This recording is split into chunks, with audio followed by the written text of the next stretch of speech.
ఇప్పుడు జగన్ అన్నయ్య ఉన్నాడు కదా, రిజల్ట్ చూసిన తర్వాత హిమాలయాలకు వెళ్ళిపోవాలనిపించింది నాకు అన్నారంట. ఈ విషయం తెలిసిందా నీకు? తెలుసండి. ఇంకా అస్సాం అంటే అంటారు. ఎందుకు అడుగుతుందంటే, నువ్వు హిప్నో థెరపిస్ట్ కదా, అవును. అందుకే ఏమన్నా సొల్యూషన్ చెప్తావు మీ అన్నకని. మనుషులకైతే సొల్యూషన్ చెప్పొచ్చండి, ఆత్మలతో మాట్లాడే పిచ్చోళ్ళకి ఏం సొల్యూషన్ ఉంటుంది? పిచ్చి ముదిరిపోయిన పిచ్చోడు అంటే అసలు ఏ పిచ్చో తెలిస్తే చెప్పచ్చు. ఇది క్రిమినల్, తర్వాత రకరకాల పిచ్చులంతా ముదిరిపోయిన పిచ్చి కాబట్టి ఇలాంటి జగన్మోహన్ రెడ్డికి చేయలేకపోవచ్చు నేను. బట్ ఆపర్చునిటీ వస్తే మాత్రం నా వంతు ప్రయత్నంగా ట్రై చేస్తా.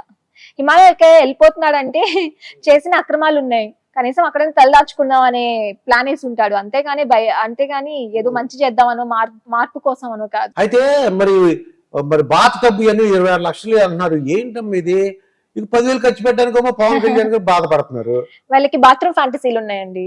అందుకనే జగన్మోహన్ రెడ్డి గారు కూడా టాయిలెట్ ని, కమోడ్ ని 25 lakhs ఇచ్చి బంగారంతో చేయించుకున్నారు. మరి ఏం చేస్తారో టాయిలెట్ లో తెలియదు కానీ, కూర్చొని ఏడుస్తారో తెలియదు కానీ, వీళ్ళకి బాత్రూమ్ ఫ్యాంటసీలు ఉండటం వలన బాత్రూమ్ లో ఎక్కువ అదే మనం బాత్రూమ్ లో బాబాయ్, 25 లక్షల బాత్రూమ్ కమోడ్, సో ఆ ఫ్యాంటసీల వలన ఇవన్నీ బయటకు వస్తున్నాయి అన్నమాట. ఇక అంబటి రాంబాబు డాన్స్ చూసావు ఎప్పుడైనా? మా అంబటి రాంబాబు చూసానండి. బాగా డాన్స్ చేసిన ఓడించారేంటమ్మా? డాన్స్ చేశారు కాబట్టి ఓడించేశారండి. ప్రజలతో తిరిగి ప్రతి సమస్యను మాట్లాడుంటే గెలిపించే వాళ్ళు. తైతక్కలు ఆడటం, గంట అరగంట అని మాట్లాడటం, సుజనా సౌజన్య అని మాట్లాడారు కాబట్టి ప్రజలు కూర్చోబెట్టారు ఇంట్లో. వాళ్ళకి అయినా కూడా బుద్ధి రాలేదు. బ్రహ్మాండంగా వాళ్ళు కూడా ముందుకు వచ్చేస్తున్నారు. బ్రహ్మాండంగా ఏంటి ఎక్కడ పడుతున్నారు మాట్లాడుతున్నారు ఓడిపోయిన తర్వాత కూడా.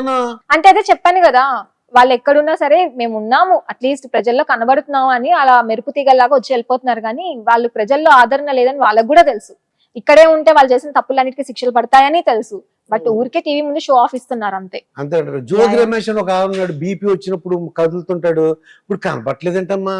జోగి రమేష్ ఏంటి, అలాంటి వాళ్ళందరూ కనుమరుగైపోయారండి. మన సజ్జల రామకృష్ణారెడ్డి, వాళ్ళ కొడుకు భార్గవ్ రెడ్డి, వాళ్ళందరూ ఎలక్షన్స్ రిజల్ట్స్ రోజే పారిపోయారు. ఒక్కరు వెళ్ళిపోతారండి. ఇప్పుడున్న 11 మంది కూడా ఎంతమంది వెళ్ళిపోతారా అని చెప్పి ప్రచారాలు జరుగుతున్నాయి. మనం చూస్తే నేను కూడా ఎక్కడో పేపర్ లో చూసాను, 11 మందిలో 5-6 మంది వెళ్ళిపోవడానికి రెడీగా ఉన్నారు అనేసి. పెద్దిరెడ్డి కూడా వెళ్ళిపోతున్నారు బీజేపీకి అని వార్తలు వచ్చినాయి. విడుదల రజని వెళ్ళిపోతుందని వార్తలు వచ్చినాయి. మరి బీజేపీలో జాయిన్ చేసుకుంటారు ఇటువంటి వాళ్ళని? ఎలా జాయిన్ చేస్తారండి? ఎలా జాయిన్ చేసుకుంటారు? వాళ్ళు చేసింది ఒకటా రెండా? అక్రమాలన్నీ చేసేసి నేను ఇంకో పార్టీలో చేరతానంటే ఎవరు చేర్చుకోరు. క్యారెక్టర్ కూడా చూస్తారు కదండి. వాళ్ళు గత 5 సంవత్సరాలుగా ఏం చేశారు ప్రజలకు అనేది కూడా చూస్తారు కదా. ఇప్పుడు బీజేపీ తెలుగుదేశం పార్టీతోనూ, పవన్ కళ్యాణ్ గారు జనసేన పార్టీతోనూ అలయన్స్ లో ఉంది. So I don't think BJP వాళ్ళు ఇలాంటి క్రిమినల్స్ ని ఎంటర్టైన్ చేస్తారని నేను అనుకుంటున్నాను. ఇప్పుడు జగన్మోహన్ రెడ్డి 2019లో గెలిచినప్పుడు దేవుడు రాసిన స్క్రిప్ట్ అని చెప్పి టీడీపీ వాళ్ళు అంటే చంద్రబాబు నాయుడు గారిని అన్నారు. ఏంటంటే 23 ఎమ్మెల్యేలు మీరు తీసుకున్నారు కాబట్టి మీకు 23 ఎమ్మెల్యేలు వచ్చినాయి, 3 ఎంపీలు తీసుకున్నారు కాబట్టి 3 ఎంపీలే గెలిచారు అని అనేవారు, ఏళాకోళం చేసేవారు. మరి ఇప్పుడు 11 వచ్చిన స్క్రిప్ట్ మీకు తెలుసా? తెలియకపోతే నేను చెప్తాను. దేవుడు స్క్రిప్ట్ నాకు ఎప్పుడో తెలుసు అండి. ప్రజావేదిక కూల్చిన నాడే దేవుడి స్క్రిప్ట్ ఎలా ఉండబోతుందో నేను ముందే అంచనా వేయగలిగాను. దేవుడు ఎంత గొప్ప స్క్రిప్ట్ రాశాడంటే ఒకటి మధ్యలో 5 లేపేశాడు. వీళ్ళు చేసిన అరాచకాలు కనీసం ఆ 11 ఎందుకు ఇచ్చాడు దేవుడని చాలా మంది ప్రజలు ఫీల్ అవుతున్నారు. వీళ్ళు చేసిన పాపానికి 0 రావాలి. వై నాట్ 175 అని చెప్పి కుప్పం కూడా నాదే అని చెప్పి కాలర్ ఎగరేసుకొని గర్వంగా విర్రవీగాడు. హిట్లర్ లాంటి పాలన అందించాడు.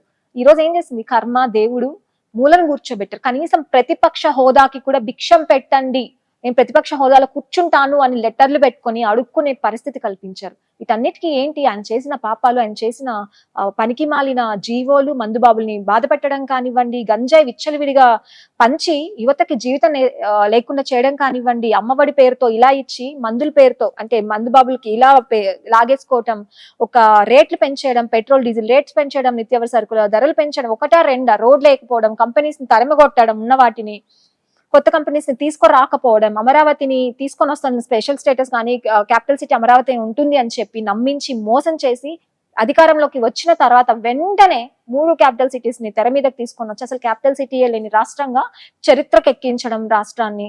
ఇలాంటి 1-2 కాదంటే చెప్పుకుంటూ పోతే 5 సంవత్సరాలు సరిపోవు జగన్మోహన్ రెడ్డి చేసింది. సో ఆయన పాపాలన్నీ కూడా ఒక్కొక్కటి తరిమే దేవుడు అద్భుతమైన స్క్రిప్ట్ ఇచ్చాడు. ఇప్పుడు కూడా వాళ్ళు చేసిన తప్పులు తెలుసుకొని మారకపోతే ఈసారి 11 సీట్లు కూడా రావు, 0. అసలు ఆ పార్టీనే ఉండదు. అది కదమ్మా, ఇంకో 2 స్క్రిప్ట్లు ఉన్నాయి చెప్పమంటారు. చెప్పా తెలుసా? ఏమిటంటే ఇలా ఆత్మాను చంద్రబాబు ఇలా అంటారు, నీకు 11 వస్తాయి 11 కరెక్ట్. అదొకటి ఉంది. ఇంకో స్క్రిప్ట్ ఉందమ్మా, చెప్పండి. 164 వచ్చినాయి అవును. కూటమికి. యా యా 1+6 ఎంత చెప్పు? 7 7+4 11 that is the script. Yes, అదే స్క్రిప్ట్. అద్భుతమైన స్క్రిప్ట్ అండి. యా యా మరి దేవుడు ఇచ్చిన స్క్రిప్ట్ అంటే అదే కదా. అవును, అదే అదే. మరి స్క్రిప్ట్ మరి